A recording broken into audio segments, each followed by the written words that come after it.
హైదరాబాద్ నగరంలో హోలీ పండుగ సందర్భంగా పోలీసులు పలు ఆంక్షలు విధించారు. హోలీ పండుగ సందర్భంగా రోడ్లపై గుంపులుగా చేరటం, ఇతరులపై బలవంతంగా రంగులు చల్లటం, ర్యాలీలు చేయటం పూర్తిగా నిషేధించారు.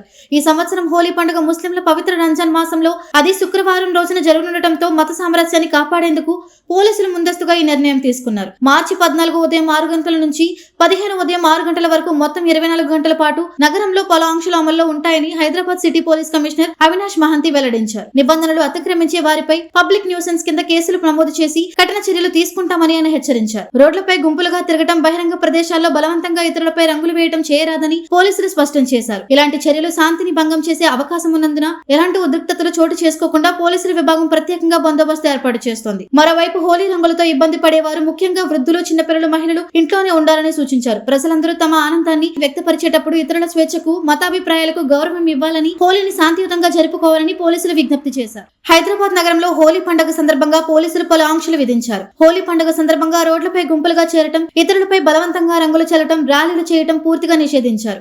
ఈ సంవత్సరం హోలీ పండుగ ముస్లింల పవిత్ర రంజాన్ మాసంలో అది శుక్రవారం రోజున జరగనుండటంతో మత సామరస్యాన్ని కాపాడేందుకు పోలీసులు ముందస్తుగా ఈ నిర్ణయం తీసుకున్నారు. మార్చి 14 ఉదయం 6 గంటల నుంచి 15 ఉదయం 6 గంటల వరకు మొత్తం 24 గంటల పాటు నగరంలో పలు ఆంక్షలు అమల్లో ఉంటాయని Hyderabad city police commissioner Avinash Mohanty వెల్లడించారు. నిబంధనలు అతిక్రమించే వారిపై పబ్లిక్ న్యూసెన్స్ కింద కేసులు నమోదు చేసి కఠిన చర్యలు తీసుకుంటామని ఆయన హెచ్చరించారు. రోడ్లపై గుంపులుగా తిరగటం, బహిరంగ ప్రదేశాల్లో బలవంతంగా ఇతరులపై రంగులు వేయటం చేయరాదని పోలీసులు స్పష్టం చేశారు. ఇలాంటి చర్యలు శాంతిని భంగం చేసే అవకాశం ఉన్నందున ఎలాంటి ఉద్రిక్తతలు చోటు చేసుకోకుండా పోలీసుల విభాగం ప్రత్యేకంగా బందోబస్తు ఏర్పాటు చేస్తోంది. మరోవైపు హోలీ రంగులతో ఇబ్బంది పడేవారు, ముఖ్యంగా వృద్ధులు, చిన్నపిల్లలు, మహిళలు ఇంట్లోనే ఉండాలని సూచించారు. ప్రజలందరూ తమ ఆనందాన్ని వ్యక్తపరిచేటప్పుడు ఇతరుల స్వేచ్ఛకు, మతాభిప్రాయాలకు గౌరవం ఇవ్వాలని, హోలీని శాంతియుతంగా జరుపుకోవాలని పోలీసులు విజ్ఞప్తి చేశారు.